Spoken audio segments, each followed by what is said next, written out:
Yo, yo, yo. My fault, man. My fault. It took me a little bit longer to get the dojo dusted off real quick and get it back open. But we here now, baby. We here now. What is going on, all my nerdy folks? Look, it's been longer. It's been a long time, it feels like. It feels like it's been 2 weeks since we've been back here in the dojo here at Normies Nerds. But we back. We got a great show lined up tonight, talking about what we're looking to see from Loki episode 3. And to start things off, it looks like I was wrong about female Loki's name, alright? But I'll be damned if she's enchantress. We'll talk about that.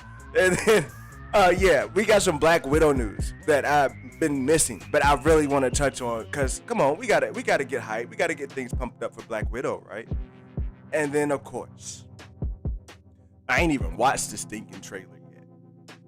But we gotta talk about, and I just got a rant from my mans over there, the Denim Nerds, just about what the hell is WB doing to my mans, Josh, and the Denim Nerds Live over there. Gonna be ranting about that. But first, let's knock this out of the way. What's going on, my good people? Look, make sure you drop a like and subscribe to the channel. We are on that grind to 250. So make sure you drop a like and subscribe to the channel. Look, normally I jump right into the good stuff, but it's been a long time. It's been a long time since I left you guys. So I gotta say what's up to my folks in the chat. Rello, what's going on? My man's Ash Hammer, Stop Hammer Time, Ashton, what's going on, bro? Daniel Fisher, how you doing, man? Just Fernie, thanks for popping up in here, brother. Abby Keys, what's up, what's up, what's up? You Wash Malik. What is going on, brother? I think it's the first time I've seen you in here. Drop a like and subscribe to the channel, y'all. Felicity, how's it going? How's it going, girl? Brian Stone, thanks for dropping up in here, man. And Justin Simone. It is all good. It is all good. I hope you guys are having a great day. And yeah, I missed you guys. I missed coming in here talking with you guys in the dojo. But without further ado, let me go ahead and throw on some background music.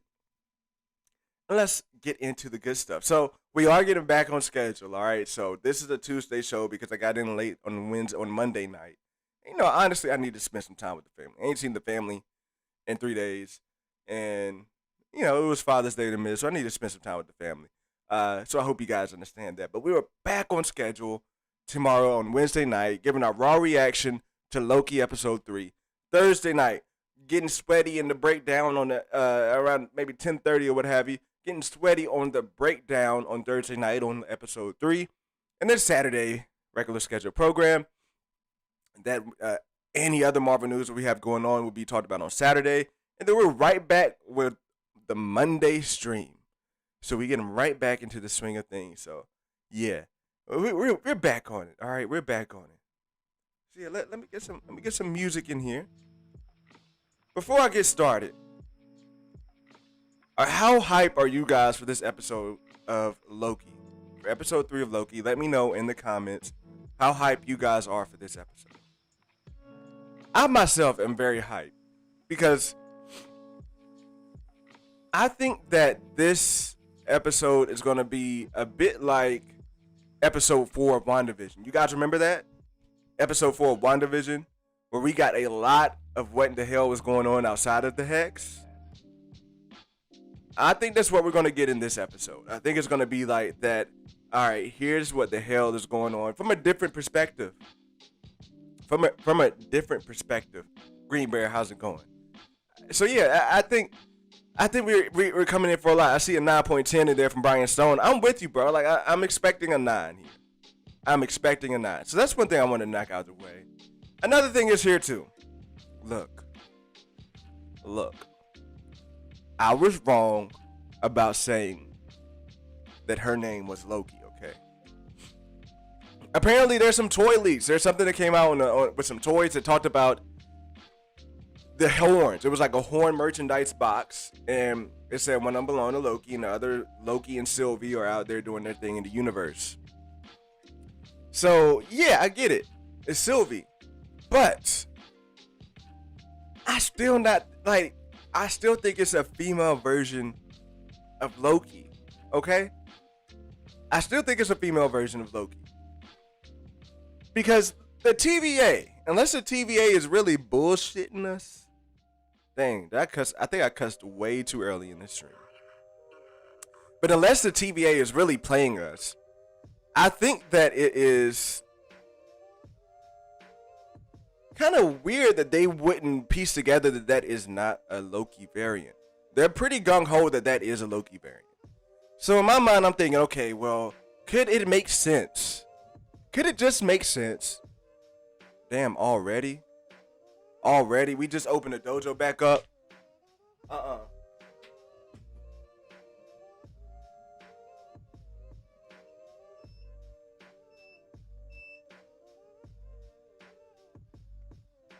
Not today. Not today. I know y'all saw that. Not today. They ain't cutting my light. I paid my power bill in here. But look. Okay, like, let's look at it this way. It would be a little bit confusing with dialogue to keep calling each other Loki and Loki back and forth. So I'm thinking in this scenario, we could be looking at something as to where it's like just a female version of Loki that has to have a different name. And no, I was not doing the silhouette challenge, Mike. Yeah, Satan. Not today, Satan. Not today. But yeah, I'm thinking that this could be a type of situation to where, you know, is born a female Loki, but you just can't have, you know, if you're born a girl, you're gonna have a different name. Like well, Kendall is really a kind of a bad name to do that because it can work either way. But if you got Jason Stroke, and you got a female version of Jason Stroke, you would not name that female version Jason. You would name it a different name. Maybe just Jacina. Maybe just Jacinica. Something like that. You would name it a different version, Jason. And I'm just playing with you, Jason. But that's what I'm just getting at. So yeah, you had to come up with a different name. So with that being said, that's how you get Sylvie. And the MCU likes to play around with things like that in the comics, to where they'll take one name and put it at another, and, you know, like to mix stories up. I don't think they really have much plans to use an Enchantress in the future. So why not play with Enchantress a little bit too? So we would play with that a little bit, and to where you get Sylvie to be that female Loki. Now here's the thing. Here's indications to me why she is still a female Loki, okay? One, like my man Jason said earlier, he said is in the files. But another reason why I still feel like it's a female Loki is because she's wearing the horns, man. Like, she's wearing the horns, she's wearing the green, she's on brand with Loki. It's just a little bit of a difference between the two. Just a little bit of a difference between the two. But yeah, that's right. I just wanted to touch on that because I saw the leaks come out, and like the toy leak or the toy description come out, and I'm like, you know what? Let me touch on that. While I did say that it would be female Loki, cool. It's still female Loki, just a different name. Makes sense? Right. Makes sense. It better make sense. If it doesn't, you're gonna be hurt because it's not Enchantress. It's still a version of Loki. And that segues right into my expectations from the episode. Because again, first thing first, we had to remember how this episode ended off. And it ended off with Loki and Sylvie. And this makes it so much easier for streaming, just for her name to be Sylvie, to keep it 100. We start off with Loki and Sylvie leaving and going into that time door. That's where we end the episode in episode 2. And I think we pick right back up on episode 3. Now here's the thing, whether episode 3 starts with the TVA dealing with their shit, or whether the episode starts with Loki and Sylvie going into their own world, that's yet to be determined. But I think what we're getting into here is that they're going to go to a different planet than what like they're going to go to a different timeline than what we have been accustomed to, like with that pattern. So you know how Loki and Mobius came up with that pattern that Sylvie was hiding in timelines that were right there before an apocalypse event. Well, here's the thing. That pattern has already been discovered. She's not going to go back to that pattern. She's trying to find another way to escape. And I think that she had anticipated. Well, it's of course she anticipated them finding that out. So she's already had come up with a different strategy to escape the TVA. She already come up with a different strategy to escape the TVA. So that's where we are on that. So that's where I think we're headed. So if you see it in the thumbnail, that purplish looking planet that some people for whatever reason thought was Vermeer, that had Natalie on it for whatever reason, that's where we're going. And I definitely as sure as hell don't think it's there. And we see that type of planet in some TV spots where you got like meteorites and other things coming down on that planet. So there again, I think they're at like a pre-apocalyptic event, but maybe outside of maybe outside of that like timeline that she's in. Again, there's like millions of these events that goes on throughout time. So it's not like the TVA will really be able to track them down without some clues or evidence. So they're there talking it out. Now here's the thing. Here's what I think is going to be really good about this episode. Is that we're going to get a lot of backstory on not just Sylvie, but I think the TVA as well. That for the first time, I think that we'll get a different side of story, a different type of propaganda from the TVA. Now here's the thing. Sylvie could give us this, talk to us about it, and not give up a source.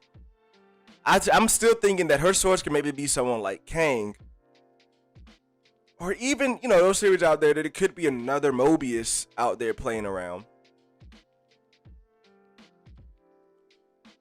But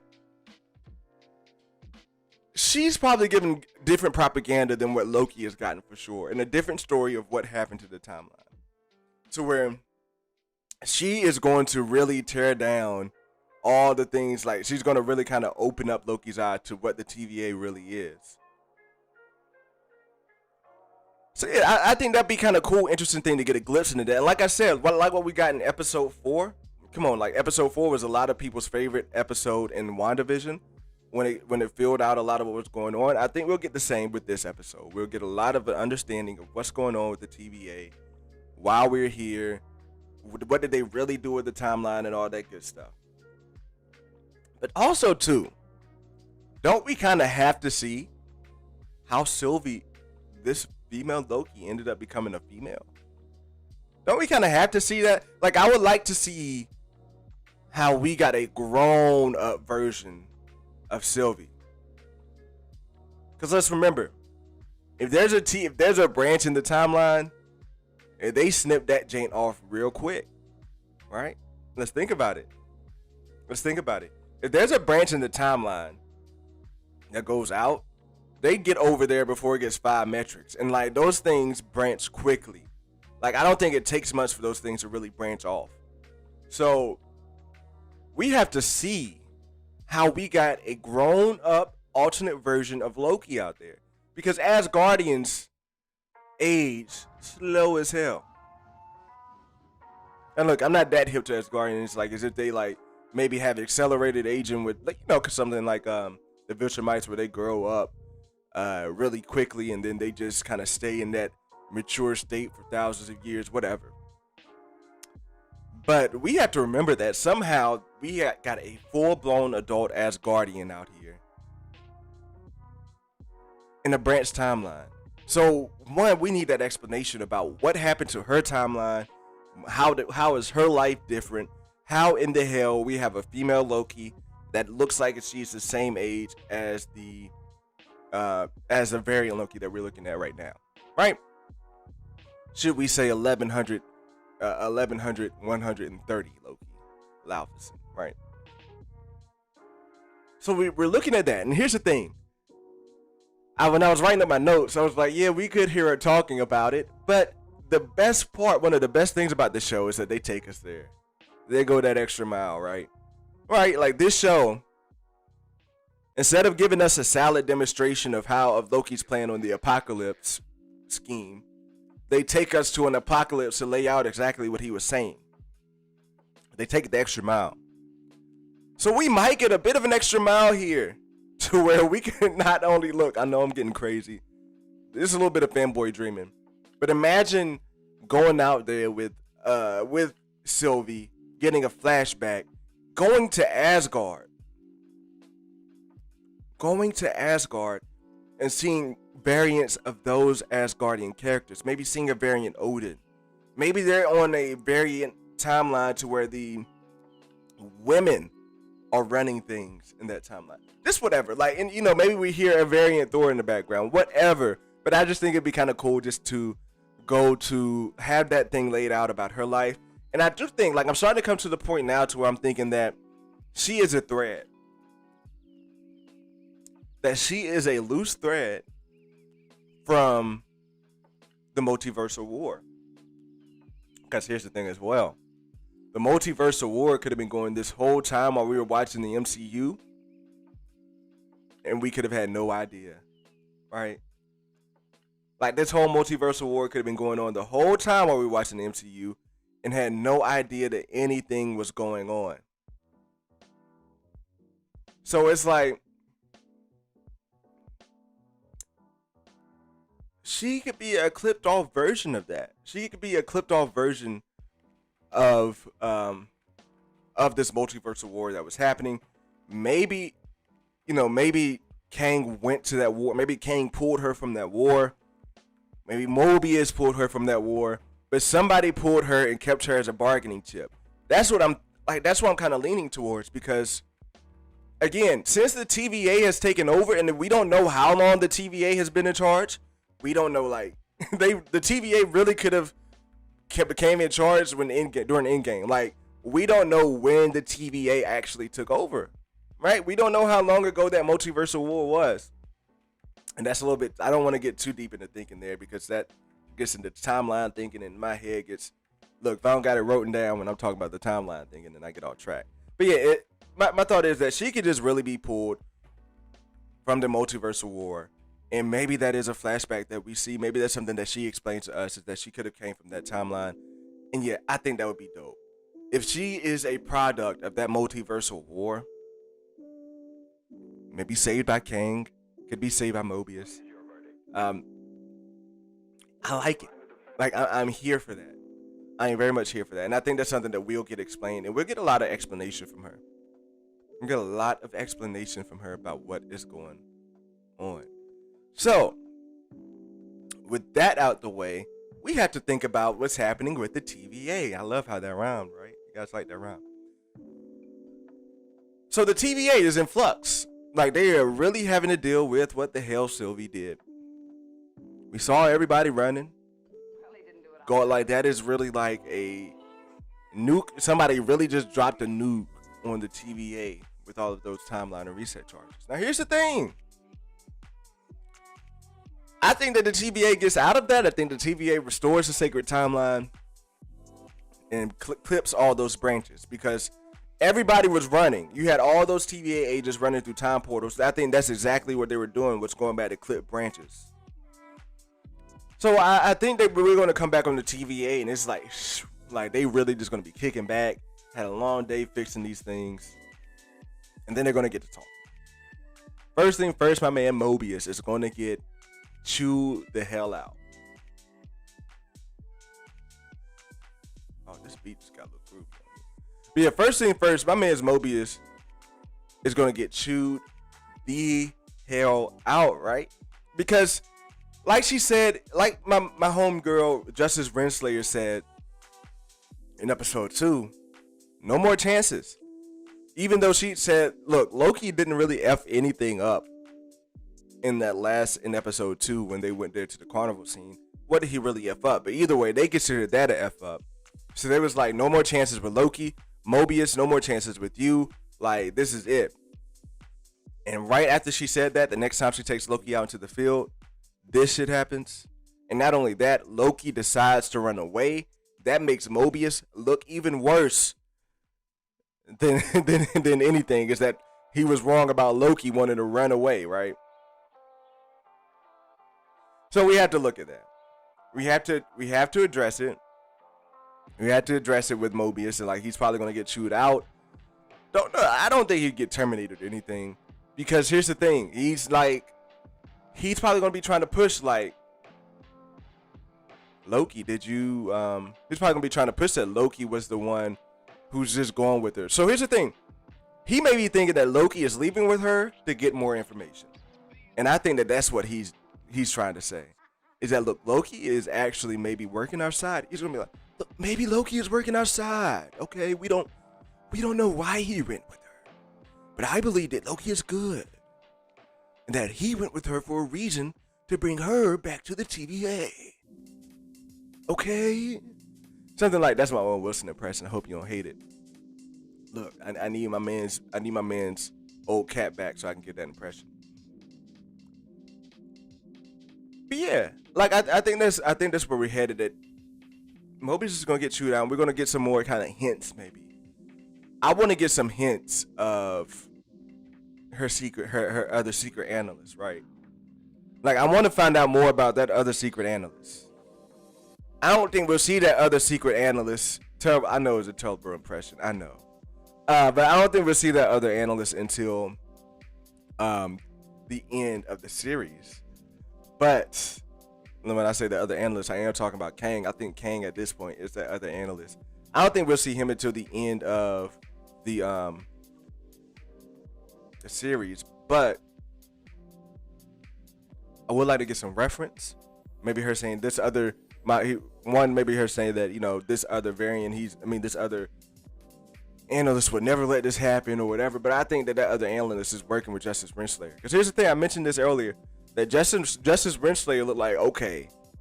I took it in and maybe I was kind of just moving it in my own direction of how I wanted it to be framed. But I took it in that like Justice Renslayer was expecting that to happen. And she was like, okay, time to go play this up. Let's go get it done.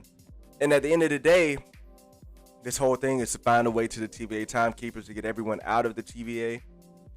So that's where I think we're headed. And this could be the beautiful part. This could be the beautiful part. All right.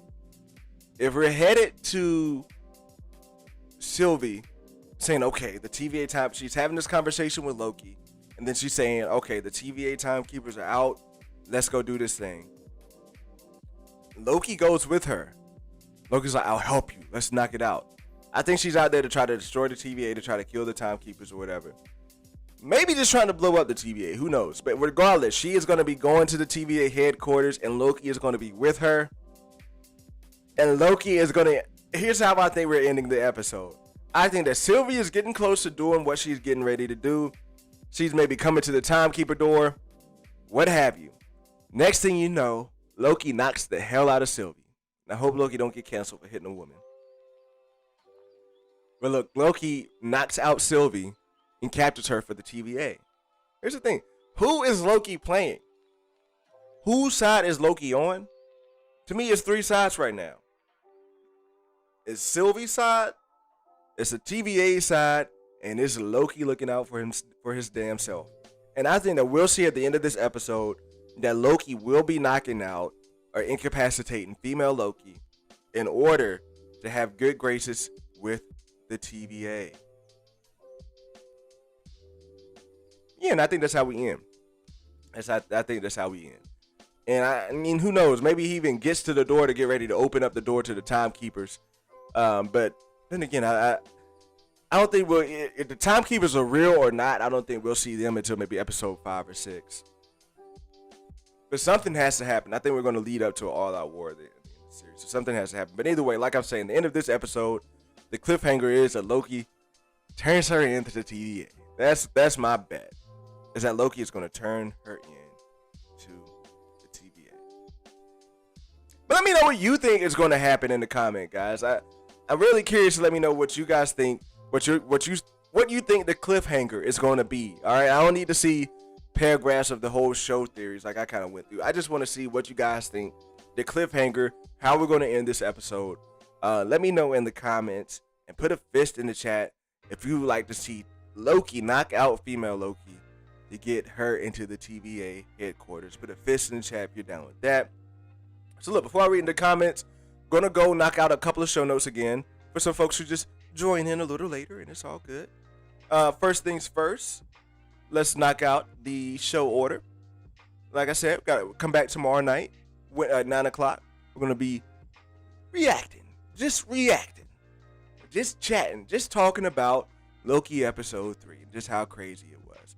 Then on Thursday, come around 10 o'clock, 10:30, we will be out there. I'm gonna just hit the notification bell so you know when we're streaming. That's all you gotta do. Gonna be going out to the training grounds, getting sweaty with our screenshots, and breaking it all down in the training grounds. It's gonna be a great episode, great show. On Thursday, because I think this episode is gonna have a lot to talk about. Shit, we might go for 2 hours. Look, I got my camera thing fixed. That's because I was streaming in 4K and not 1080p. So when I'm in 1080p, this camera likes to stay on. So we will be in here for a minute. We'll be in here for a minute on Thursday night. And then again on Saturday, come back with some more nerdy news. And then do it all again on Monday. This Tuesday stream is just a little variant in the timeline, in the streaming timeline. That's all this is. But Mondays, Wednesdays, Thursdays, and Saturdays, if you don't want to guess, just hit the notification bell and you'll know when we're up. All right. So look, one other thing, we are on the grind to 250 by the end of by the end of the What If series, which will be at some point in September. We are on the grind to 250. I did the math. That's like 10 subs a week. All right. It's about 10 subs a week at this point. So look, I appreciate the support you guys are giving. I love it. Like we're getting subs just about every video. We're growing here, and I'm loving it. So let's keep this thing going, grow the community, turn more normies into nerds, blase. But yeah, let's get that jaunt done as a community. And again, I am searching for a gift. I have a gift I want to give you guys when we get to 250. So that is in the works. Okay, guys. All right. So let me go ahead and get into these commentos, and then we'll talk a little bit of Black Widow. Okay? Don't leave me when we start talking about Black Widow. I need you guys to stay. We need to start getting a little excited about Black Widow. And then also we're going to be talking about that WB shit. But look, either way, let's get into it. Alright, these were my hellos. Alright. Takes me a minute to find where I was at. But we're here. Happy late Father's Day, cunts, says Ash Hammer. Thanks, brother. Thank you. I appreciate it, my man. It was a good day. Hope things are going good with the pregnancy, man. It is. And again, we are expecting a boy coming. He's going to be coming in September. So it's going to be good. It's going to be a good time. Now, look, the streaming times could be all over the place once he comes. I'll be off for 2 weeks, so I might stream it any time of the day. Just to be real, because it's going to be crazy. But you guys will understand. Look, and the facts is that Little Cunch might be right back here in the dojo with me while I'm streaming. So we will just have to see. But regardless, I'm going to make sure that the dojo is not neglected while I'm on paternity. All right. Let's see here. Justice Simone says, glad I stayed out of the Star Wars chat room today. Oh, damn. Was that jank spicy? Was this spicy? And what's going on, Green Bear? How you doing? How are you doing? All right. Jason Strope, how's it going, brother? How you doing, bro? Female Loki says, she's dookie. She just doesn't read as Loki's female counterpart to me. It's the thing. Felicity, if she had brown hair, then my only thing is, if she had dark hair, maybe she could be. But the way she was talking, like the way she was manipulating the other folks, I thought it was a female. Like it was Loki. Like it was kind of reading as Loki to me when she was going through the other people. It was kind of reading as Loki to me. But yeah, with her appearance, it just didn't pass as a counterpart. Other than that, joint on the top of her head. Damn, I just hit that microphone. My fault, guys. Comics Hella Loki daughter and Angela Long lost sister. MCU Hella is the sister. Okay. It took me, I was a little lost with what you were saying there, but I got it. Okay. Yeah, and see, they just change things up. They always change things up. And again, I don't think Sylvia is going to be the Enchantress. I think it's just the name. I think she is a Loki because if you saw her last name, she had the same father. So I think Odin found her, and instead of naming her Loki, they named her that. I'm with you, Fernie. That is the best answer I've seen all day because her last name does mean Laufey's daughter. So, yeah, I'm with you on that, Loki. Loki, I'm with you on that, Fernie. See, look, this is why you gotta have Sylvie instead of a Loki. Just change the name up. That's what you gotta do. Because I'm gonna be over here calling everybody Loki. Ashton, she said, Ashton, great. Don't get drunk with power, says Felicity to Ashton. Yes, right, Ashton. Mr. Hammer Time. Don't get drunk with that power, man. Amore over Sylvie. Now, who is Amore, Justin Simone? Let me know. Fill me in. Fill me in. Green Bear says, based on some of the dialogue her and Loki have back and forth, I think it is a Loki variant, but they're blending other characters into her. I agree, Green Bear. Very much agree. Mike Porter says, leak confirmed. The TVA is really WB. Hey, well, if that's the case, blow them MFers up. Reset the charge the hell out of them. They could give her some enchantress qualities. So, yeah, and I think they have. She's basically enchanting people. So I think they have given her some of those qualities. Then Ashton, I think she's going to be a combination. Geeky Gambit, what's going on, brother? How you doing? Thanks for dropping in here. You ain't late. As long as you here while we're on, you ain't late. Let's see here. There's a big thing I noticed with dialogue too. At 2 points, she paraphrases something Mobius and the judge already said. She said, "You really love hearing yourself talk, and this isn't about you." Those are good points, Green Bear. I like it. I like it. Those are great points. So, does that lead to maybe Mobius, an alternate version of Mobius, being her person? Makes you wonder if she has eyes inside the TVA already. Yeah, or maybe it's Mobius is the person that's working with her on the other side, right? That could be very much a possibility as well. Should probably shed light on the the TVA, says Mike Porter. Anyone think the Timekeepers are the evil variants from the comics? That is what I believe. The Time Twisters? I don't think that the Timekeepers are that, but I do think that maybe the Timekeepers could be getting a bit of their story. So I think we're going to be getting the Timekeepers. I think if you bring in the Time Twisters, that could be a little too, people are struggling, I feel like. Some people are struggling to keep up with what's going on with this variant shit. So if you bring variants into the Timekeepers, I think that could maybe get people a little lost in a way, right? But yeah, I think that they could be maybe having their storyline. All right, so like the Timekeepers could be trying to have this one stream so they could rule the universe at the end of time. Instead of maybe what Kang is going to try to do to have different multiverses. And Kang is going to be doing it for his advantage, which makes him a villain. But at the end of the day, he's doing a good thing by trying to keep these multiverses alive, if that makes sense. Let's see here. Felicity says, isn't Loki like 1,500 years old? Look, I thought he was like 3,500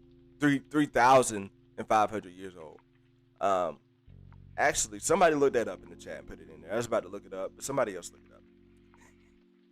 I think that they're going to show the exact same scene of Odin finding Thor in Thor 1, but instead he finds a girl, and her names her Sylvie. And there'll probably be a quick scene with a voiceover from her. Look, I like where your head is at, Ferdy. I like where your head is at. And this is why I'm saying they're going to take the time to show flashbacks. Because as she's explaining her life, tell me how crazy it would be for them to just replace her in scenes of Loki's past. Like, to me, that'd just be hilarious. And it's very easy and cheap to pull off. You just put her in those places. And that'd be hilarious and dope. That's the type of things that we want to see. Just take us there. Don't just tell us about it. Take us there and let us see it. I'm with you on that, Fernie. That's a good one. Speaking of the TVA, how about those Hawks? Oh, wait. That is the NBA. My bad, says Mike Porter. But look, hey, man, them Hawks are balling. They about to get swept. But they was balling, though. They was balling. Rello 2 times. Bro, you still got to let me know if this is Rello 2X or Rello 2 times. If she's from the war, that would be crazy. It would be crazy. Coachella Coastal, what's going on, bro? How you doing? How you doing? How you doing?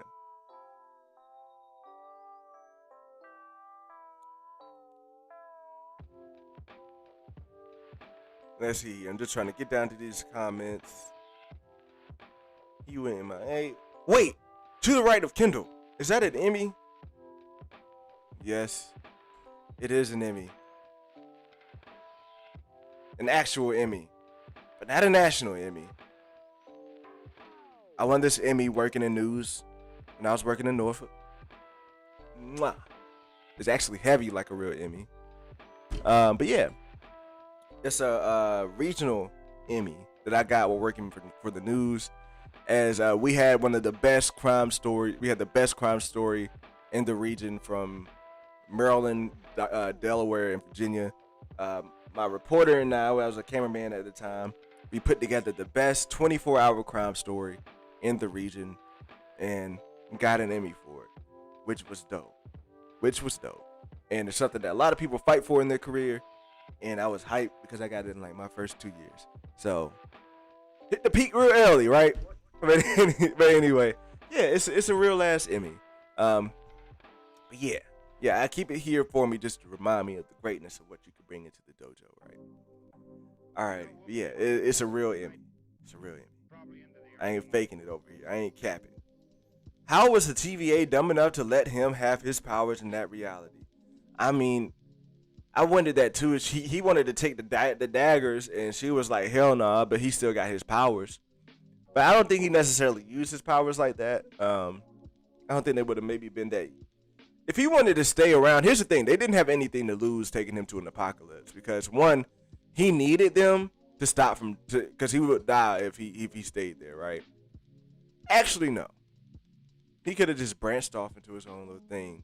Because that apocalypse was happening only in Alabama. So he could have branched off and did his own thing. But he had to have his powers. And they can't help it. If he's out in the public, like, they can't stop him from having his powers like that.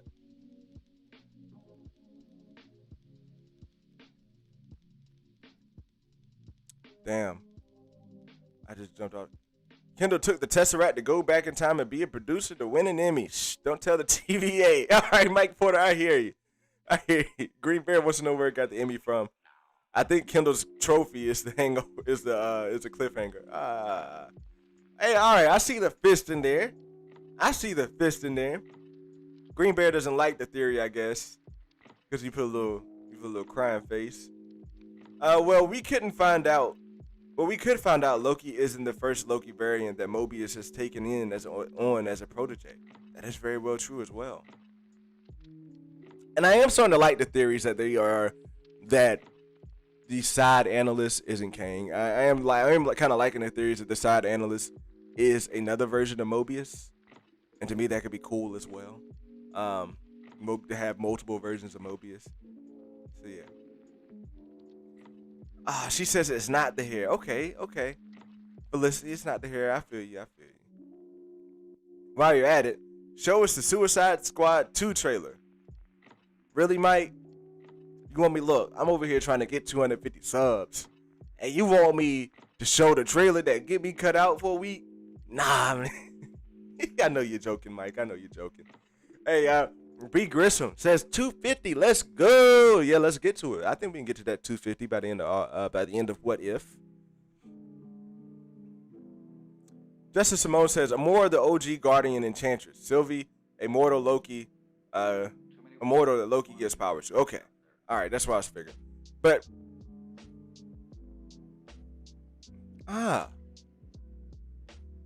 you see, I thought Sylvie was the Enchantress. Okay, I'm learning something new today. Amora is the Enchantress. Now, I know that the original female Loki was the reincarnated version of Loki, that when Loki died or whatever, he took the soul of a body that was supposed to be given to Lady Sif.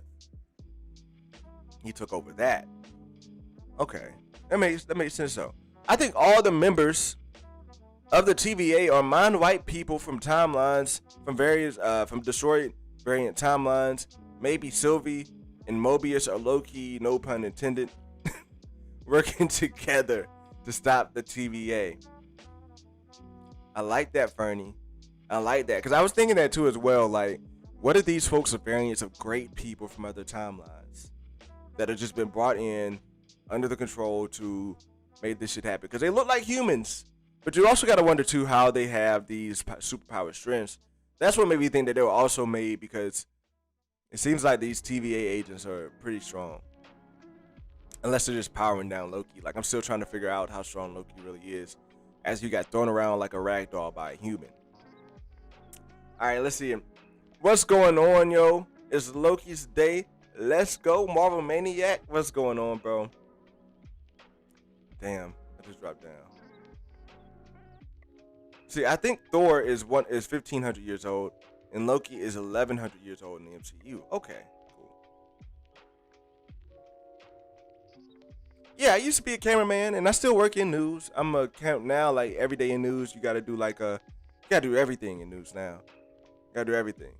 I am the cameraman, the reporter, the web writer, editor, all. So yeah. Now the reason why my lighting is so perfect, I won't take that because my lighting could be better. But yeah, I mean, it could have a little something to do with it. Pretty sure they're both 10,000 years old in the comics, though, says Justice Simone. Thor fought with Odin against Celestials on Earth 3 Celestial hosts. Look, Justin, if you're gonna come in here and keep dropping that comic knowledge, man, I'm gonna need you in here all the time, brother. Wayne, what's going on, bro? How you doing? Parker, thanks for dropping in here, brother. He says, I imagine everybody in the TVA, including the timekeepers, are just Loki Perry. Ah, man, that'd be hilarious. Darth Chaos, thanks for the sub. He says, one closer to 250. If that means you are the sub that got me one closer to 250, thank you, brother. I appreciate it. Come through. Hit that notification bell. We streaming on the regular here.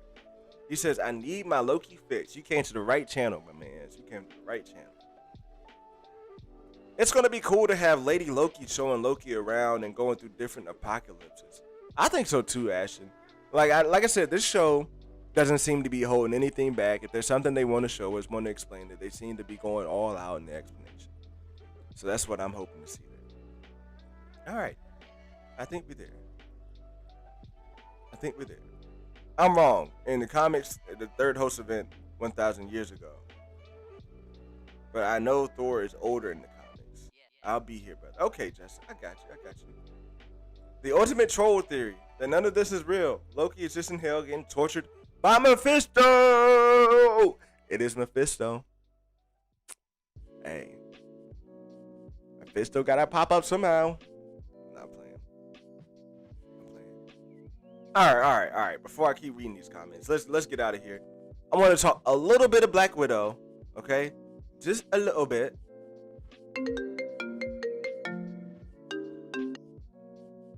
I need to remember to cut my. I know you guys heard that phone ringing. But that was my phone because it's hooked up to my computer. You know how Apple likes to stay in sync. But yeah. So look, this article comes from the Direct on the Black Widow. Spoiler warning, just in case you guys don't want to hear anything about the villain in Black Widow. But I am going to be reading. It's a shorter article, but I'm going to be reading a good bit of it here. Let's see here. Where do I want to start? Star executive producer Scarlett Johansson is geared up and ready to go for her first solo action adventure with an all-star team of supporting cast actors. And director Kate Shortland adding a new chapter to Natasha Romanoff's story. Now, the MCU is one of less than a handful of prequels. The MCU movie is one of less than a handful of prequels in the extended Marvel story, largely taking place between the events of Captain America Civil War and Infinity War. However, due to this being Nat's first solo outing after a decade of supporting roles, her early life will be a key focus as the character evolves away from Earth's mightiest heroes. As it turns out, this dynamic will come into the movie as early as the opening credits. Now, during the virtual press conference for Marvel Studios' Black Widow on June 15th, Marvel Studios president and producer Kevin Feige was asked about the opening credits of the movie and the unique visuals that scene displayed.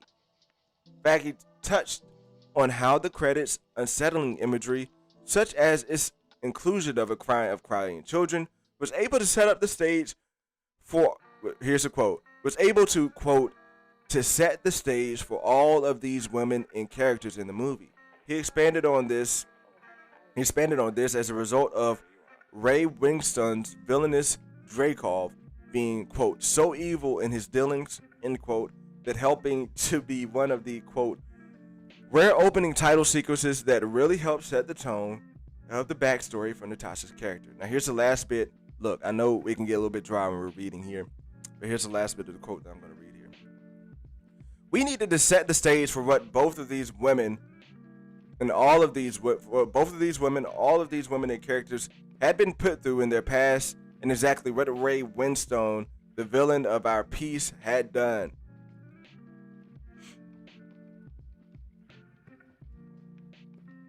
And what made him so evil in his dealings. I'm sorry for that pause. This idea came about, and it was later in production or even in additional photography to showcase the moment that they were pulled apart. What happened after that plane took off, and David's character sent them back with Ray Winstone. It was tremendous, and it ended up being one of our rare opening title sequences that really helped set the tone and the backstory for Natasha's character. Okay. What do you guys think about that? Did I lose you? Look, don't be afraid to tell me if I lost you. Let me know if I lost you, for real, for real. Let me know if I lost you. Because if I lost you, it's cool. Okay? If I lost you, it's cool. But look, okay, so let me look something up here. Because I'm going to be real. Can I just be 100 with you guys? Can I keep it 100? I did not do my research after reading this article. Okay, so we know about Dreykov's ledger, and I just want to make sure what Rhinestone was looking like, because I'm not that familiar with Ray Winstone to keep it 100. So we heard about the red in Dreykov's ledger. We heard about that in previous movies. What movie? I kind of low-key forgot. We Trust in the Tree, Kendall. Hey, but look. All right, let me get out of these comments. I got distracted. We already know that she has red in her ledger. So what is Dreykov's role in this? So here's the thing. I'm not thinking that Dreykov. We're talking about Dreykov, and he says he's the main villain. I'm thinking that he's the big bad behind the Red Room. He's the big bad behind Taskmaster. That's what I'm thinking. That Dreykov is being referred to as the big bad villain. So this movie could be her going to go erase the red in her ledger. And like, what this could do. Okay? You're wondering, like, how does this impact the movies? How does this impact the MCU? Just talking about Natasha. What I'm looking at is that, like, what if we are seeing her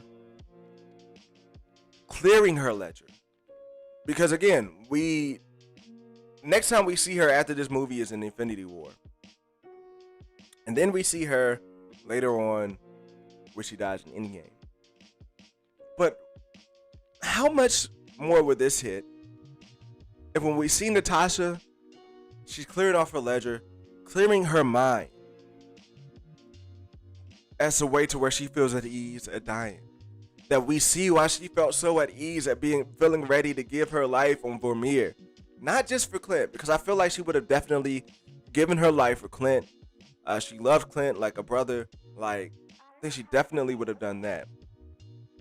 But to give her life on Vormir because she had, in somewhat in her head, erased the red from her ledger and put her mind at ease. And how she does that, you ask? There's a little bit of theory. We're going to be getting deeper into these Black Widow theories the closer we get. The movie coming out, which I'm so hyped to go see in theaters. And on Disney Plus as well. I will be buying both. But what I'm thinking that we're seeing is that, of course, like, I mean, if anybody, look, let me know in the chat if you got any other idea. But she's going to be taking down the Red Room, right? Right? Is that what we're really getting to? Is her taking down the Red Room? I don't see it going any other way out of anything that we've seen in here.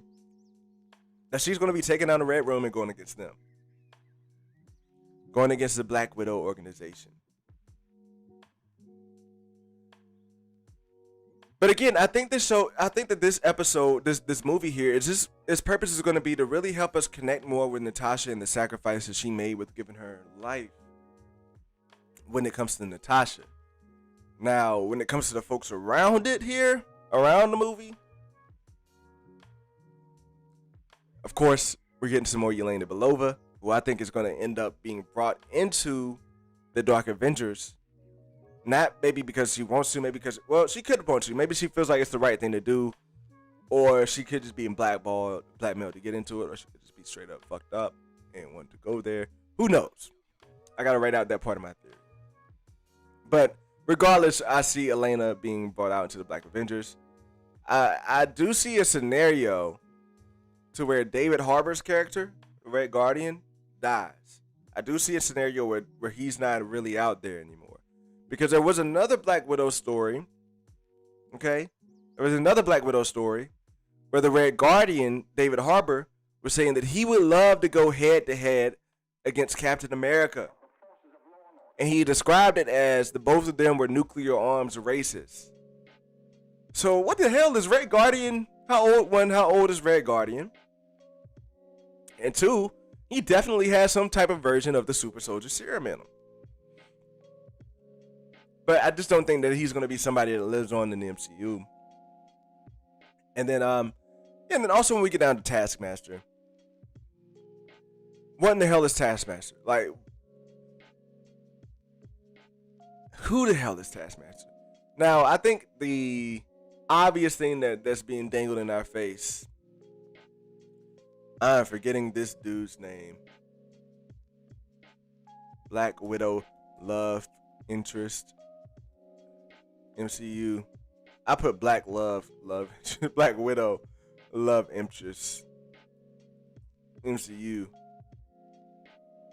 And it's not pulling it up for me. But yeah, it's the brother. He's a black dude that's being cast in the movie. He does not have a name yet in the movie. But we do think that he is being cast as someone who is Natasha's love interest. I think the obvious part is that he is being cast as Taskmaster. You know what? I could just look up Black Widow cast because I do want to say his name.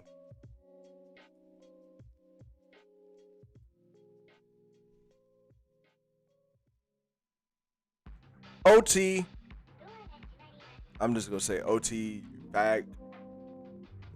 OT back Binley. And his name on here is just Agent. He's just casted as Agent.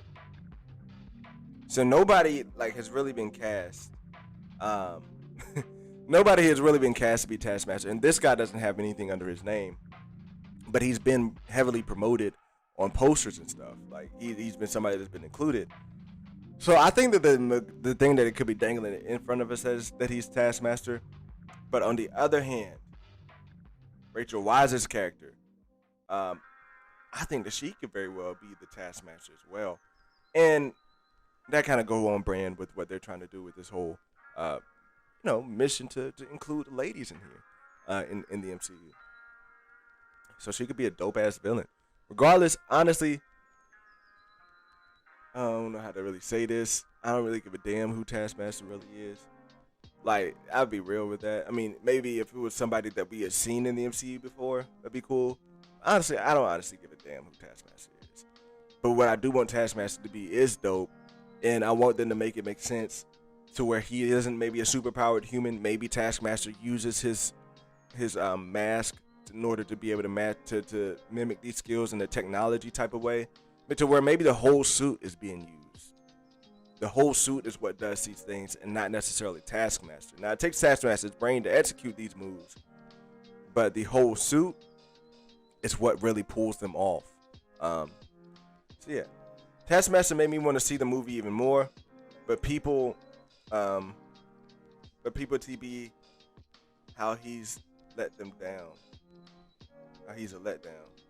Oh, but people talk about how he's a letdown.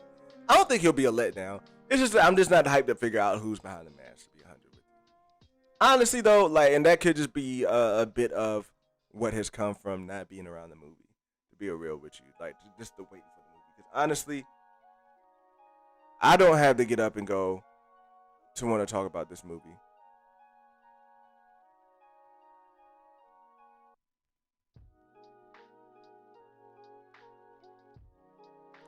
I don't have to get up and go to want to talk about this movie here.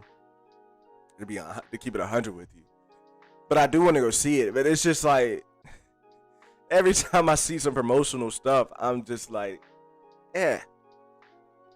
And here's the thing: I was hyped for the Black Widow movie when it was supposed to come out, but now I'm just like really fatigued. It's really just fatigued and ready to get it moving. But who knows? Maybe as soon as it comes out, I'll be back hyped. I don't even really know what's got me feeling like that right now about it, because usually I'm like very up there on it. But I think it was maybe after like the last TV spot.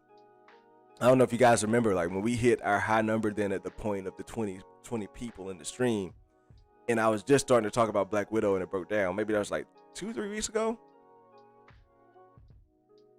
And now it's just like down low. Felicity. Kendall, where's your hype for Black Widow? Such a horrible fan. Gosh, right? Such a terrible fan. But my hype is just not there for it quite yet.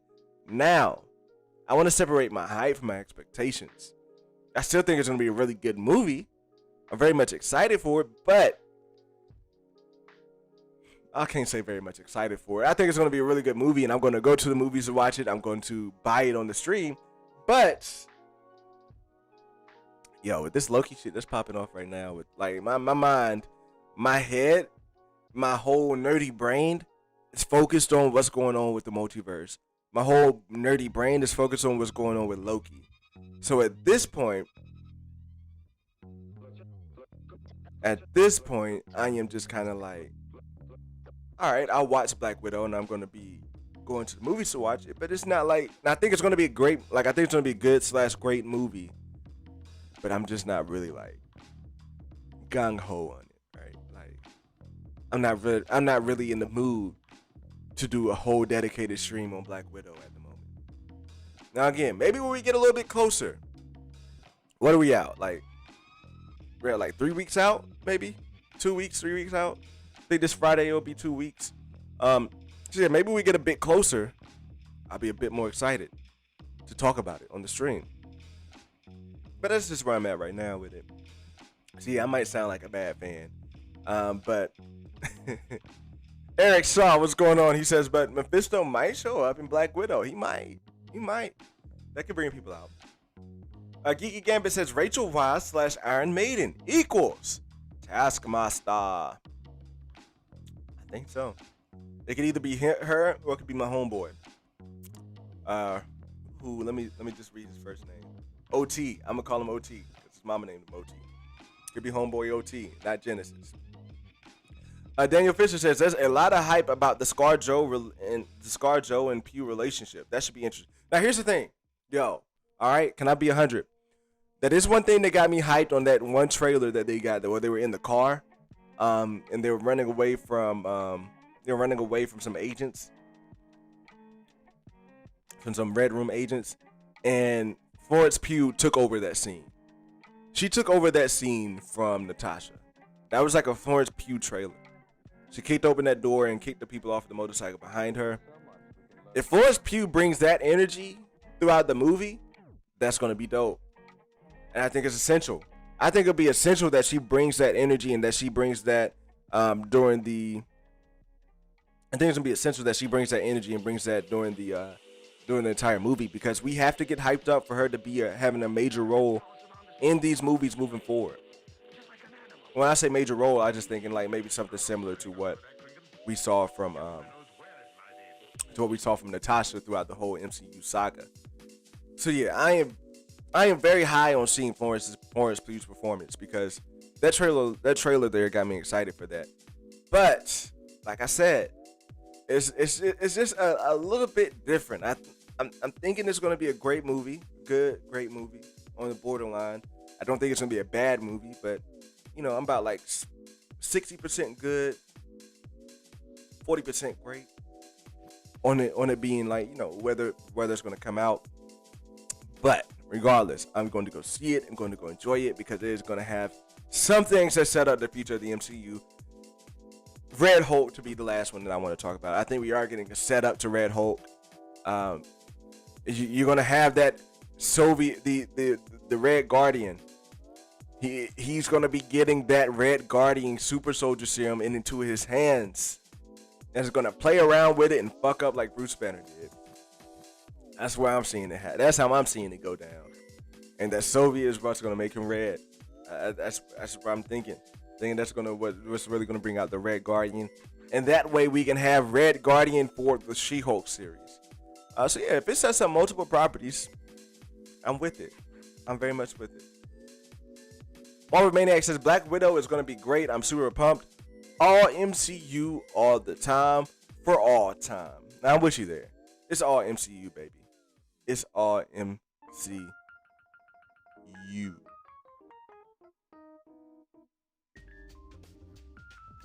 That's what said geeky people. People act like I'm. That's what I said, geeky. People act like I'm crazy. Fits the blueprint, says Justice Simone. Yeah, it does fit the blueprint. It makes sense. She hates Black Widow, has a grudge, and would be a better twist than going with the obvious choice and making it OT. And that's what I feel too there. Like, I feel like they're kind of making it too obvious that the character that does not have a name in the show, in the movie, would be Taskmaster. Now, could it be Taskmaster? Yes. But if you're going with Rachel Weisz, that'd be a twist. Everybody's expecting Taskmaster to be a man.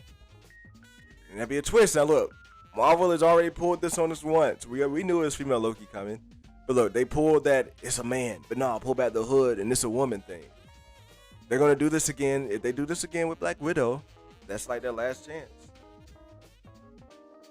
It's like their last chance. Because, yeah, that'd be a little bit tropey. What if they swap Red Hulk into Pink Hulk? Color swap? That'd be hilarious. That'd be funny, actually. That'd be funny. And then before we get into this rant here, Geeky Gambit says, could have knowledge of all their skills because she worked with them all this time. I mean, come on. It's adding up. You're right, Geeky Gambit. It's adding up. I like where your head is at. Alrighty. So I think it's time. Put a fist in the chat. Put a fist in the chat if you're ready for me to talk about how mad I was that I couldn't watch my inspiration stream this morning. Put a fist in the chat if you're ready for me to go in on WP. Put a fist in the chat while I turn this music down.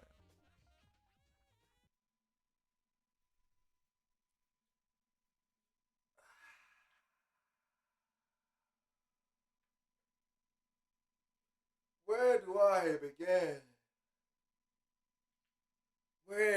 Where do I begin?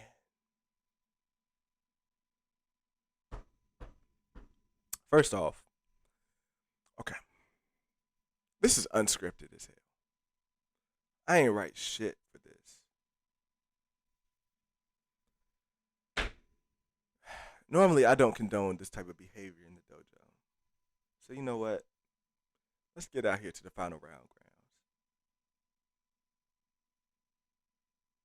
Normally, I do not condone this type of behavior in the dojo. But in the final ground rounds, you can fuck shit up. So here's the thing. Let me just start off with saying this. DC, special place in people's hearts. I loved you. It's WB, even. Space Jam. The first movie I ever had on VHS. Batman. The first Halloween costume that I picked out to wear. Batman. Animated movies. Love watching you guys. The Nolan trilogy.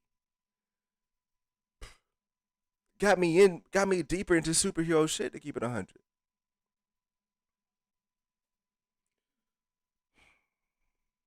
But with that being said, what you motherfuckers did to my mans, Josh over there at Den of Nerds, this morning was straight up fucking foul. Now look, I watched a bit of Josh's video. I wish I had time to watch his whole video on what happened that he did on the main channel. I wish I could. But let's be real. He was more calm in that video than I expected him to be. And he was more chill in that video than I expected him to be. But I know off camera my man was super pissed. And I think he was saying, it's not blaming it on DC. It's in the technology, and I get that. It's a little bit in the technology, right? I mean, you got to have these things on YouTube to where people can't copyright, and you got to have things with WB for people to want to make sure that they're not just resharing the content and reposting it, even though people seem to get away with that shit all the time. But here's what gets me. Here's what grinds my effing gears. Is that you, as a company in DC, as a company with WB, really seem to be giving people a hard time to talk about your shit. And it's like, Zack Snyder wanted to be for the fans. He wanted to get out here and do things for the fans. And you let him go. Zack Snyder was a perfect person to be in the fandom for the fans. Now, did I love the Snyder Cut? No. But what he was doing, interacting with the fans, giving out content, doing interviews, was amazing. He was really one of the first ones that I really saw out there doing these type of interviews with actual content creators. So to me, that's dope. And you let somebody like that go. And then you make it hard for these people to make things on YouTube and make reviews. Now, here's the thing.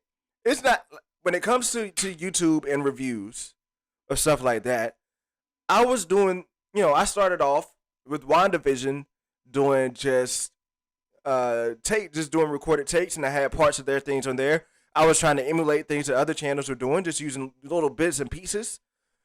And I got copyrighted twice. Copyright claim. But here's the shit. I am not 100% in going how deep this shit is. With YouTube, like the difference between the copy strike, like I know the copy strike hits harder, but who brings down a copy strike and who brings down just a copyright claim? Those are two different things. I get copyright claims sometimes for airing a trailer and this music playing in the trailer. That's mostly what I get it for, is the music. But they gave this man a strike, bro, and rightfully, he was defending the Flash. Here's the thing.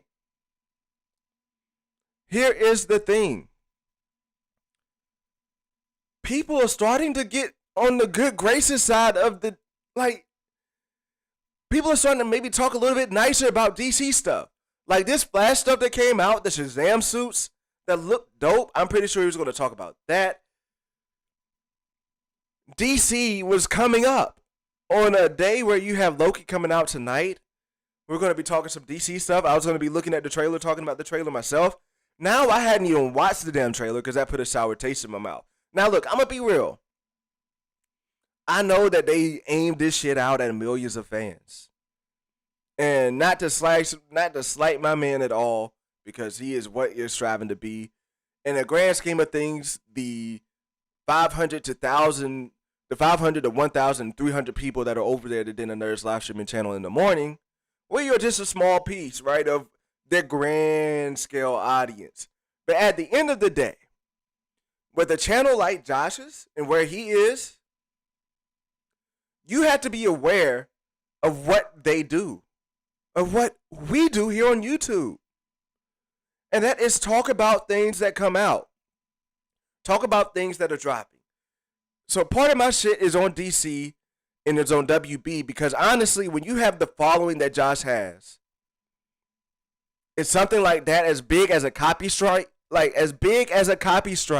my man's is going to be losing hella bread off of this. He's going to be losing hella algorithm power off of this copy strike. Like he said, he can't stream for a week unless it gets appealed. Now get to that appeal second in the process, appeal part in the process. But he can't stream for a week because of what this damn copy strike. And I'm not sure, does copy strikes, Do copy strikes come from the actual company, or do they come from YouTube? So if WB hit my man's with a copy strike and he's in here breaking down shit, which is fair use, by the way. Like, that shit is fair use and perfectly legal and has no reason for my man's to get knocked down like that. But if DC is the one that came in there and did it, and they see what he is doing, bullshit. That is straight up bullshit. That is straight up bullshit. And I'm sorry, like, I wake up in the mornings looking for them streams. And I'm pretty sure just like everybody else in here, like, that is my get up and go juice. I enjoy that every morning. So could part of that me being pissed off that I couldn't see the streams? Yes, but mostly my part of this is my man's not being able to stream for a whole week just for trying to talk good about DC, and DC not even saying shit. Here's the thing. Josh has enough of a following on YouTube. I don't know where the numbers are at on Twitter, but he has enough of a following on YouTube, not even just on the live streaming channel, but on the mainstream channel with 100+ subs on YouTube. I'm sorry, but if you're trying to promote a movie, if you're trying to get things growing and you got somebody that's got access to over 100,000 people on their YouTube channel, then you should at least send a message to him. Reach out to, like, you have people on your staff who are there to relate with the media. So say something to my man. Apologize to my man. Give him an explanation. Do something. WB. Because that is a huge outlet for you. And for you to copy strike this, one, I understand if you want to copy strike somebody because you don't know what they're doing, you don't know what they're about, you might think that they're just trying to replay your video for views, whatever. But afterwards, do some investigation, do some fucking research, and see that my man is actually doing y'all a effing favor. Look at his fucking stream yesterday. He was hyping people up for DC on a goddamn Marvel channel. He was getting people excited for DC shit on a Marvel channel, which is exactly what you want to do. But now WB is like, we don't want that. Now WB is like, let's copy strike this dude. To me, that's like effed up. And like, I'm chill because I know shit happens on the grand scheme of things. Like, I know they're working hard to try to make sure people aren't breaking the law. But it's not about just what you do. It's about how you handle it, right? Right? It's not just about what you do, but it's about how you handle it. So, with that being said, I think that they definitely owed something to Josh. Doesn't even have to be effing publicly. Doesn't even have to be something that Josh shares on Twitter. They just owed something to my mans because, like he said in that video, that is a huge hit to not just his channel, but to his finances. He was saying they make 80% of their monthly stuff through those finances. Now, here's the thing. I know how the Simp Empire does. I know how the Simp Empire does. When he comes back on that live stream, or whatever channel is going to be, we coming in with them super chats heavy. My mans might get $10,000 in super chats in that stream alone. Am I right? Like, regardless, we going to make sure that my mans is good over there financially after this week of bullshit. And it better not be a week. And this is why I'm getting over to YouTube. YouTube, you should know. You should know better. Here's the thing. Copy strike something, sure. But then resend that shit. Go look at it because you should know the type of reputation that people streaming have. Here's the thing. I'm at 140 subs right now. And I feel like I should be able to reach out to YouTube and get some automated response. And if it takes a while for them to get back to me, that's fine. But Josh has 100,000 plus subs on one channel and has another channel with 24,000 subs that live streams. Josh is one of the stronger live streamers on YouTube in this comic space. Maybe YouTube here. I don't know what other lanes. I don't watch any other live streams on YouTube other than comic shit. But in my mind, he is one of the bigger streamers on YouTube.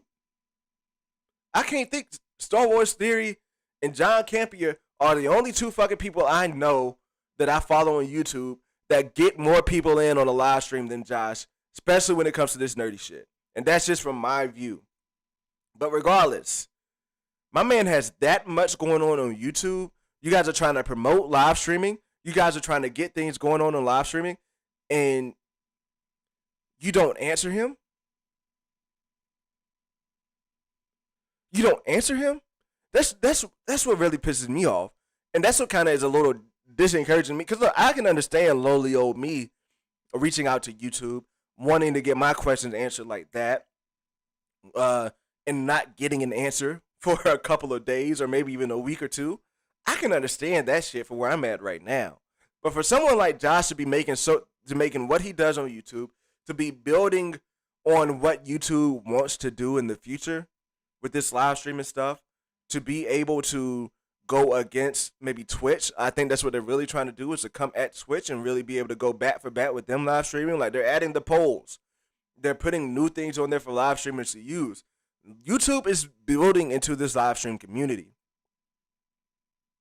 But at the end of the day, for you to treat a live streamer like this, one of your bigger live streamers on YouTube like that, is bullshit. It's just straight up bullshit. You guys should have gotten back to him today, maybe tomorrow, get back with him, and that can maybe save face. But, like, my man should not be out for a week. If one of your bigger channels, one of your bigger live streaming channels on YouTube goes down, if one of the bigger live streaming channels on YouTube gets a copy strike and goes down for doing what he typically does on a stream, what he usually does every single effing day, it's one thing for the technology to take it down. Fine, technology is supposed to do that. Technology worked great. Fine. But when he reaches out to you and says this happens, I expect to hear a response. That's it. That's it. When I put so much effort and equity, I'm going to be talking about it in this type of way. If I was to have 2,500 subs, if I was to have 500 people in here on my YouTube channel, if I was to be making however much he makes in a day, I don't want to get into that or speculate there because I feel like that's rude to talk about how much money people makes. But if I was to be at that level on YouTube, I would be expecting some give and take. Like, not only, look, so when it comes to super chats, YouTube gets 30% of super chats. I don't know if you guys knew that. But YouTube gets 30% of super chats. Y'all know how much super chat money you guys send Josh, myself included? On top of that, they take money off of memberships. They take hella more money off of ads. Now, I understand streams don't bring in as much ad stuff as regular videos, but goddamn, on the super chat money alone, they're fucking business partners. That's what you are at the end of the day. You're business partners. And for you to treat your business partner like that,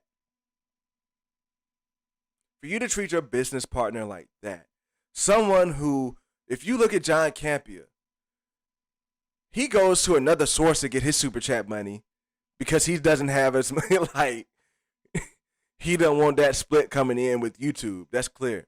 And some of these other channels do it as well. They put a link for you to drop a super chat in because they don't want to share money with YouTube.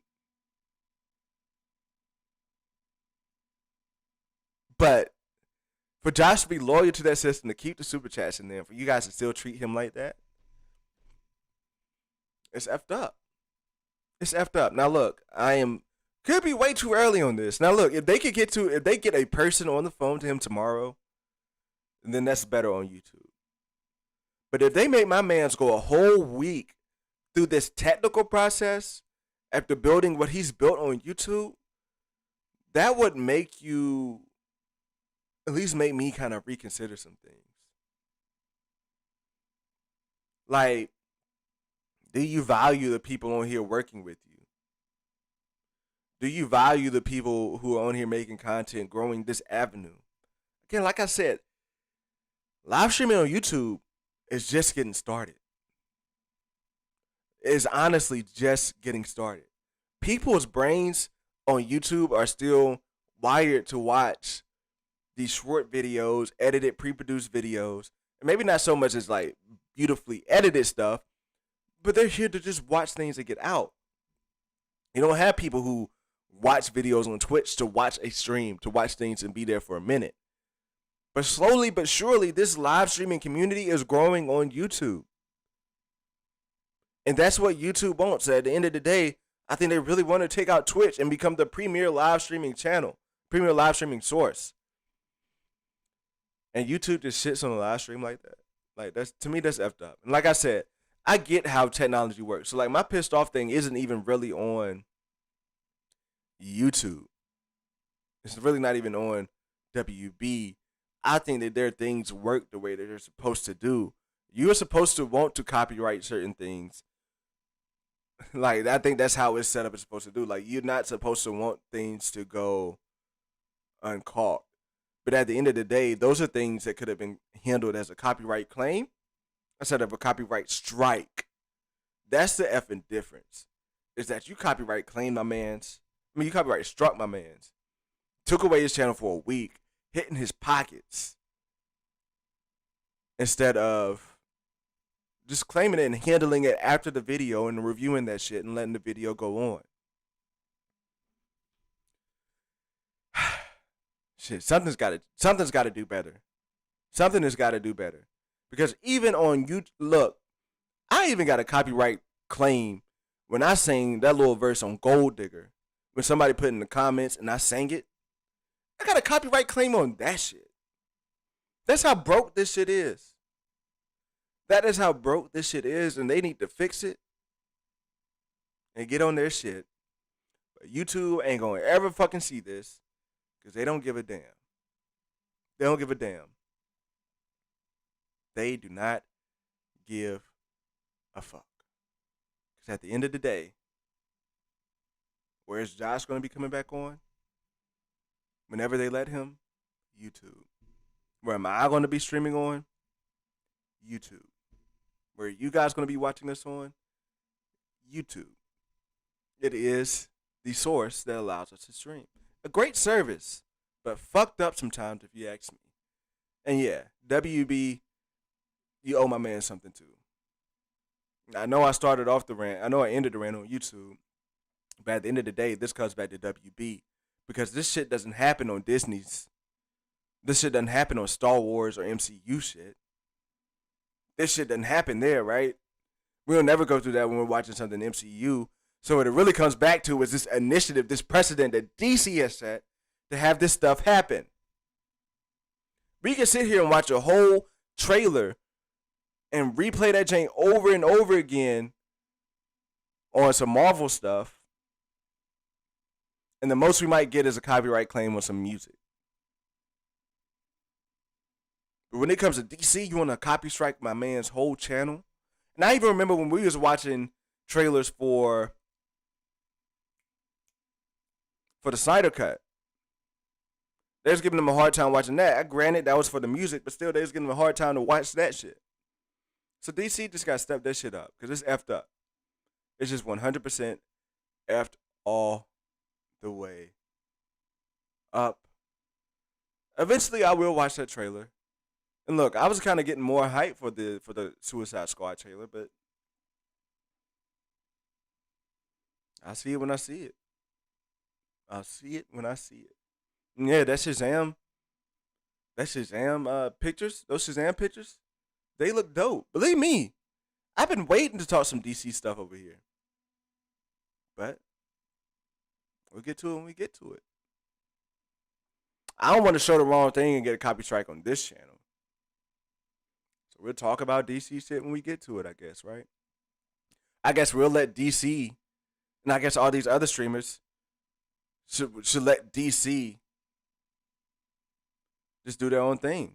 Market things how they want to. Let's not talk about this shit. Because we don't want to get copy struck. So. And yeah, Dark Chaos hits it exactly. I don't get why some people still have posted and nothing happened to the channel. But they go after Josh. Right?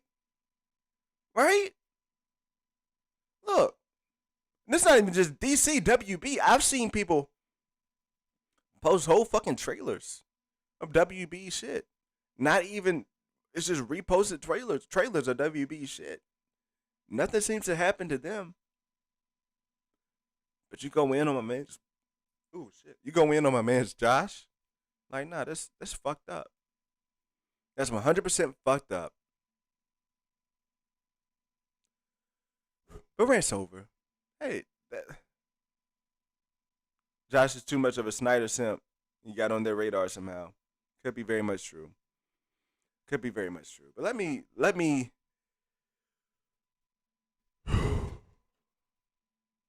take a breath here. Let me take a breath here. And I see, look, I just got a notification in Discord from B Grissom saying that I'm going off in the Discord. I damn sure was going off, but we are coming back down. Okay, we're coming back down. It was a Suicide Squad trailer. And look, here's the thing. All right, now we're back down. Look, I'm back down. Okay, I think DC is headed in a pretty good direction. I honestly think DC is headed in a pretty good direction. Nah, I don't mind that you said it, B Grissom, but it's just funny that as soon as you said I was going in, I'm coming down.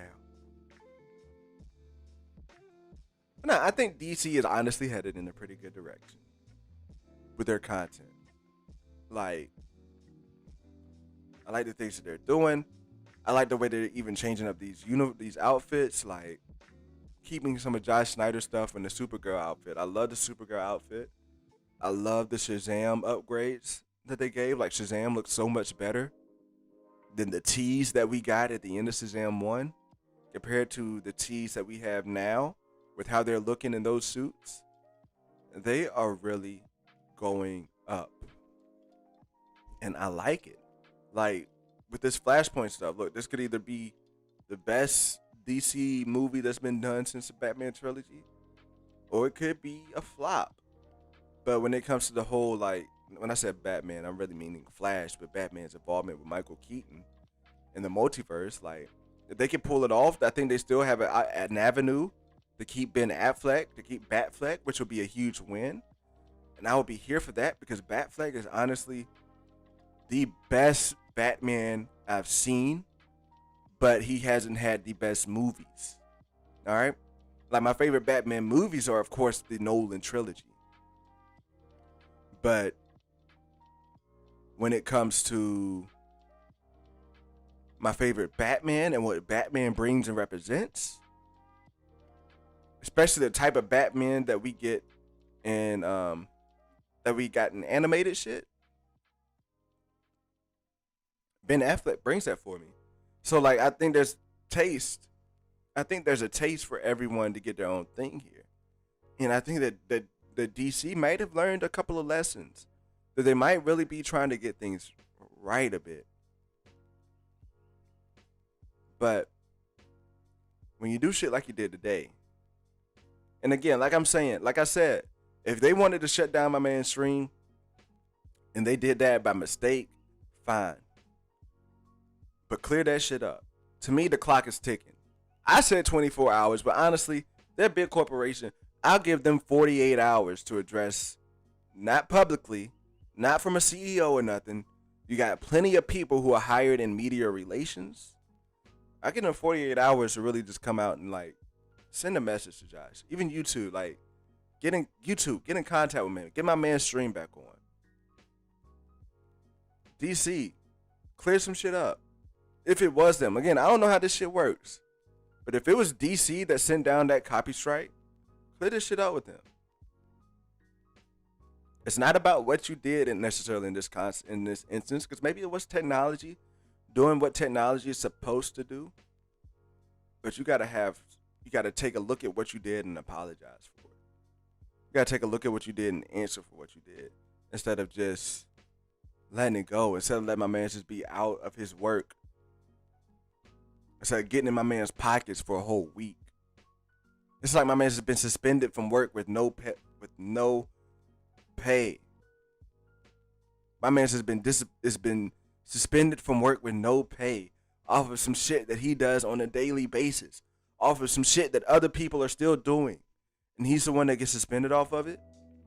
Don't get me back heated. Don't get me back heated. Don't get me back heated.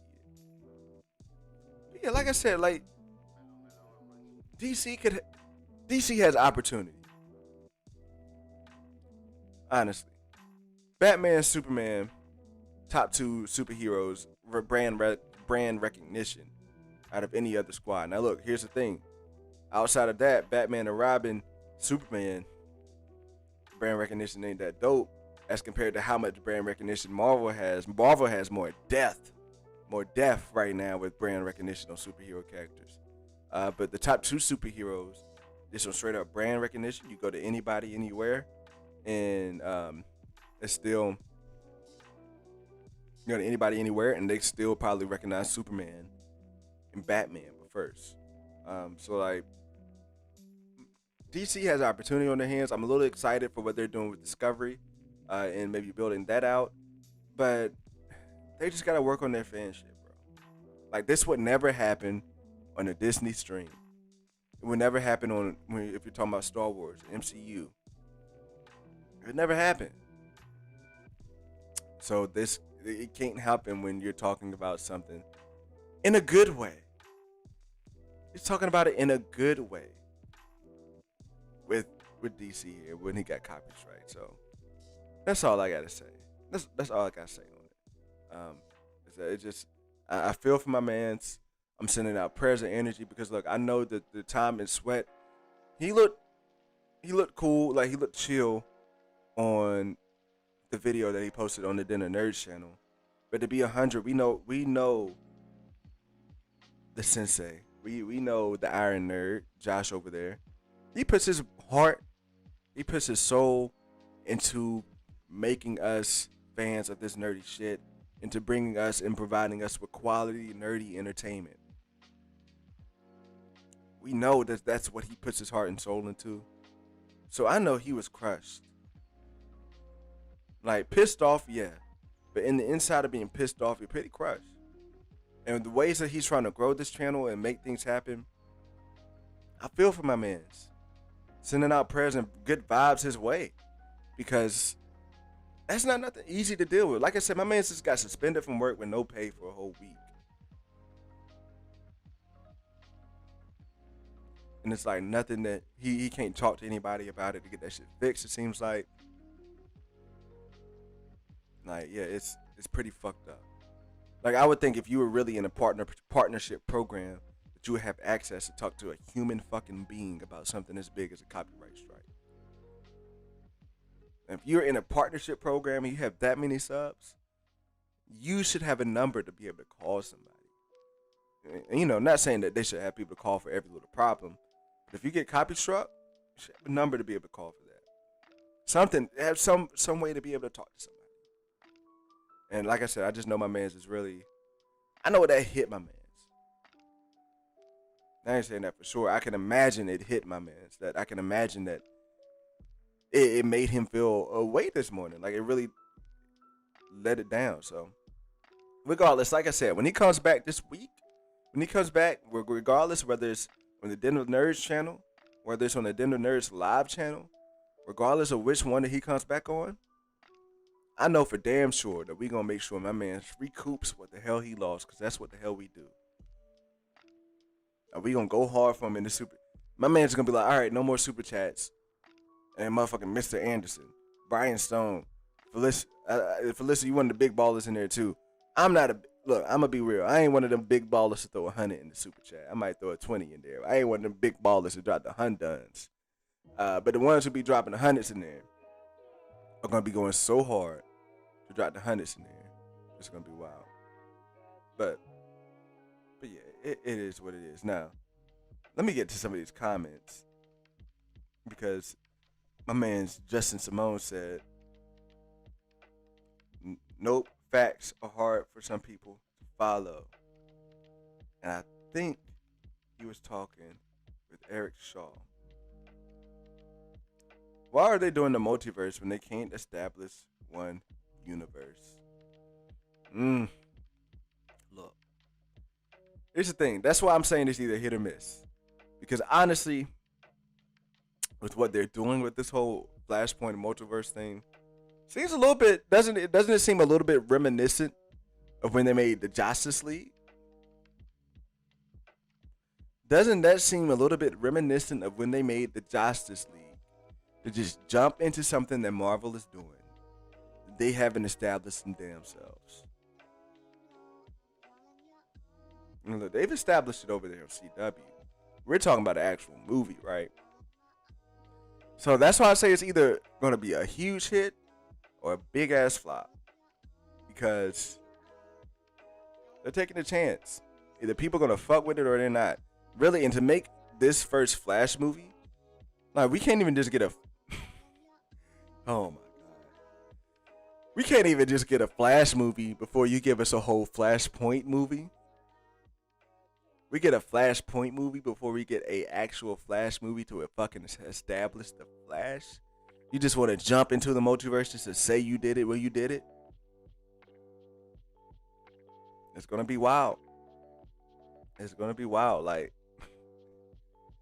and look, that's the thing. Even with, look, I agree with Iron Man 3, but even with Captain Marvel set some shit up. Like, at least Captain Marvel really hit in other ways. But Justice League, that failed attempt to mimic the Avengers, to jump right into there, to give us an ensemble cast before we even got a look at who these people were. It feels a little bit reminiscent. Feels just a little bit reminiscent of what they're doing here with this Flashpoint shit. It's a little reminiscent. So like I said, it could either be a great success or a huge ass flop. But regardless, we'll see. Regardless, we'll see. And there's the thing. The DC has already cost people so much money. Billions of dollars. Billions of dollars. Who had them? Who had them? Who bought them out before? I forgot the name of the company that bought WB. AT&T. AT&T bought WB for what? $85 billion? And sold them for $46 billion? They cost people money, man. So, this leash that Discovery is going to be giving them, I don't think it's going to be long. They got to hit hard. They got to hit quick. So they're going to have a short leash. And for us to really be getting this kind, and like I said, like, I think the vibe on this is that the vibes that we've been getting is that, look, these costumes look good. Like, it looks like they're putting time and effort into these costumes. And like, to me, like, it's costumes, but that's a step forward from somewhere, right? Like, that's a step up. But yeah. Nah, and look, I'm just going in here and I'll give my God honest take. I don't think Snyder Cut was really the answer. I don't think Snyder Cut was a solve all be all, because to be 100, the Snyder Cut movie, I haven't rewatched it yet. My wife didn't even want to finish watching it. Like, yeah, it hit for Snyder Cut fans, but when you want to look at the grand scheme of things, it's a fucking 4-hour movie. It's a fucking 4-hour movie. I'm not going to sit there and watch a fucking 4-hour movie in one sitting. You know how pissed off I would have been if I went to the movie theaters to watch a fucking 4-hour movie that honestly to me still wasn't that great of a movie. Don't get me wrong, it was better than Justice League, that shit that came out. But at the end of the day, it still had issues.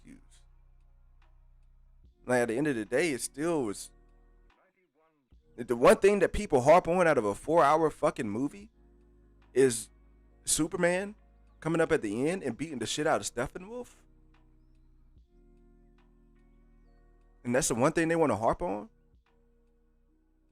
Out of a whole fucking 4-hour movie? Then how great was that movie? That's all I really heard people really talk about.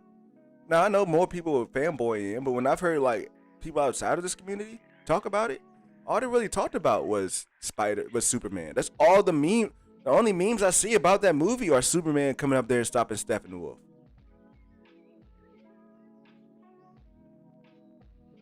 Like, it's Felicity says Snyder and WB should have worked together to make that feature film release.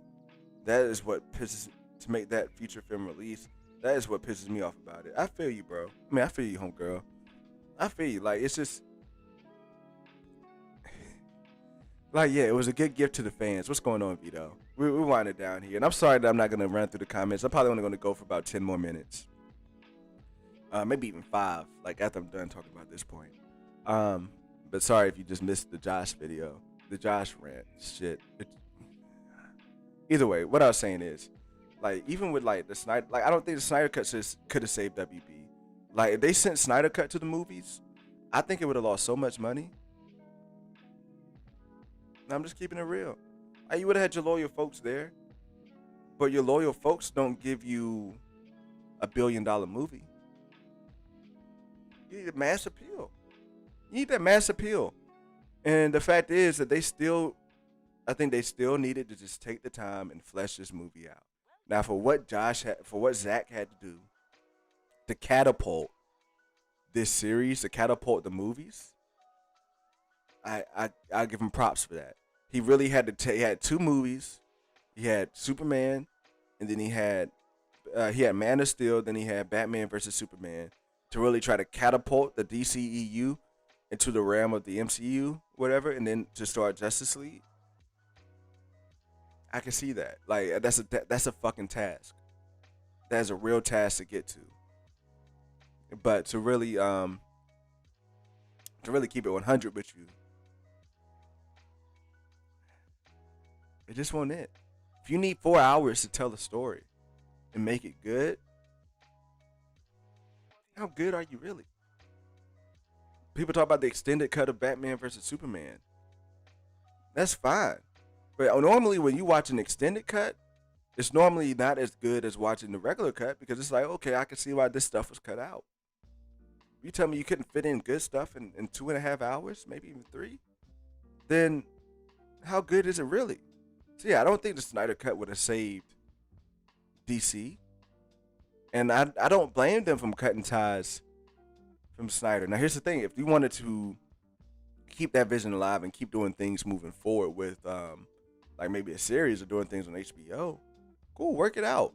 But I don't really see an obligation or really kind of a track record to show that this would bring us success. It says BVS extended cut is shorter than Endgame. Cool. I don't feel like it.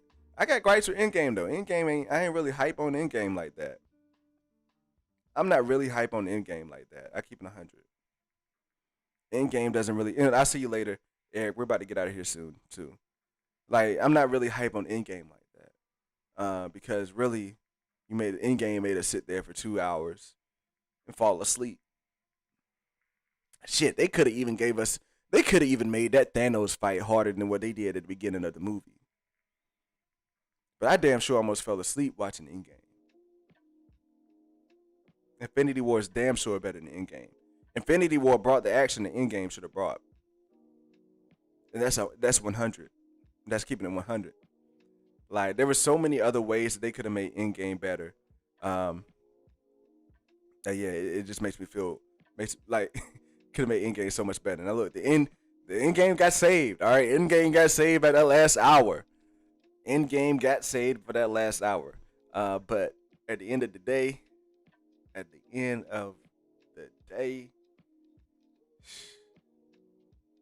that whole time traveling shit ain't had to be 2 hours. If you wanted to make a movie 3 hours, you could have replaced it with some better shit in there. If you want to make a movie 3 hours, you could have replaced it with some better stuff in there. Yeah, look, I don't know if you looked at my list, Justice Simone, but Winter Soldier is my top movie in the MCU, bro. And Infinity War, look, me and the missus rewatching it. Look, even my wife has rewatched Infinity War probably like 10 times. And that's just on the low end. We'll be going to bed. She'll be like, look, I want to watch Infinity War. And look. I ain't gonna get down. Look, like Vito said, he feels the Snyder Cut was fire to him. It just felt like a two hour movie, and like I can see that. And Vito, you might be more invested in that lifestyle there, and like wanting the Snyder Cut shit to come out. But to me, it was just like you could have saved me 30 minutes from Snyder Cut if you took out all that damn slow motion.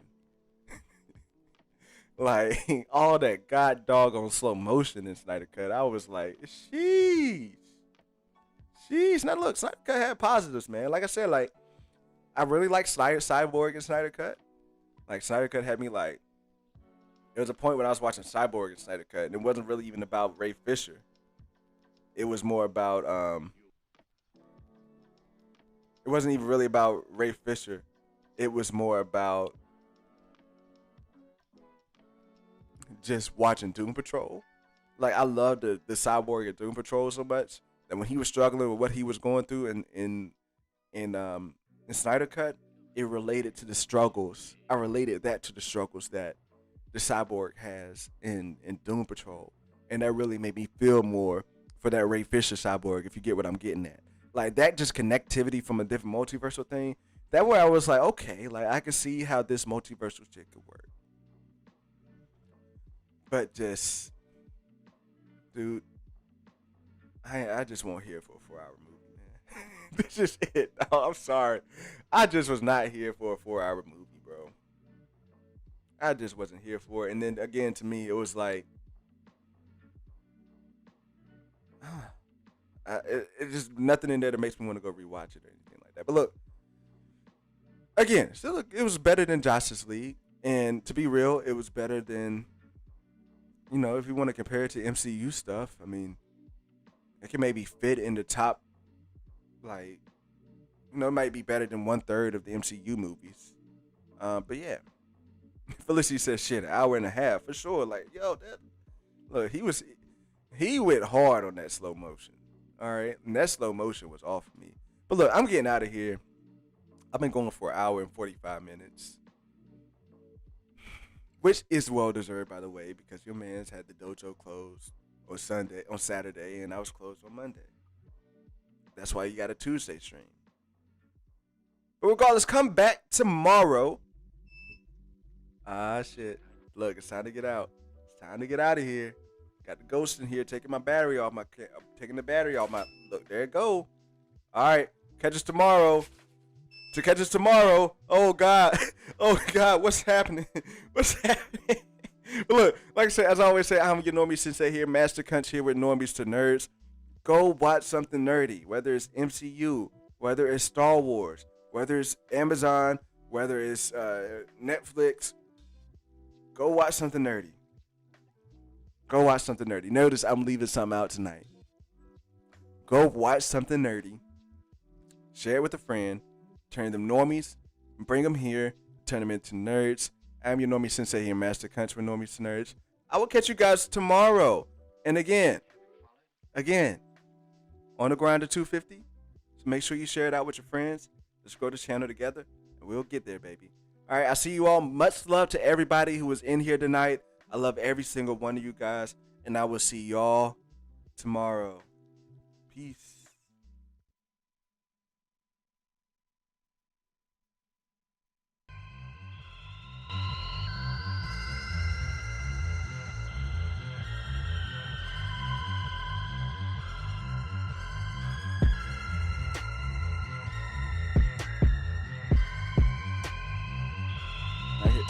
I had to play some bars from Josh. I had some bars from my man Josh. I'll do that. Alright. Look, I say fuck DC. You know we hunter, wanna go kill it. You know we running deep these streams. You know we running. They wanna take my mans down for a beat. Man, that shit cheap. They just wanna cheat. They just won't not let shit leak. But we really coming over here. We bringing peace. Was gonna talk them up, but now I put my middle finger up. Was gonna be on the come up, but now I'm giving them snuff. We leaving it hard for the real ones. We're doing it hard, we gonna kill them. When he come back, we're gonna be simping. We're gonna be throwing them real ones. Throwing 100s like we in the club. You know how we really butters up. Let me go kill the shit, kill the stuff. Alright, I'm out. I lost my bars. Look, we out of here. We out of here. Marcusca Lopez, thanks for dropping in here, bro. Star Wars MCOG, I don't think I said what up to you today, but what's up, man? What's up? Rello, why you in here, bro? Is it Rello 2 times? Is it Rello 2X? You still ain't answer me, bro. Is it Rello 2 times or Rello 2X? I'm gonna stick in here for a second and see if you tell me. Still ain't gonna tell me.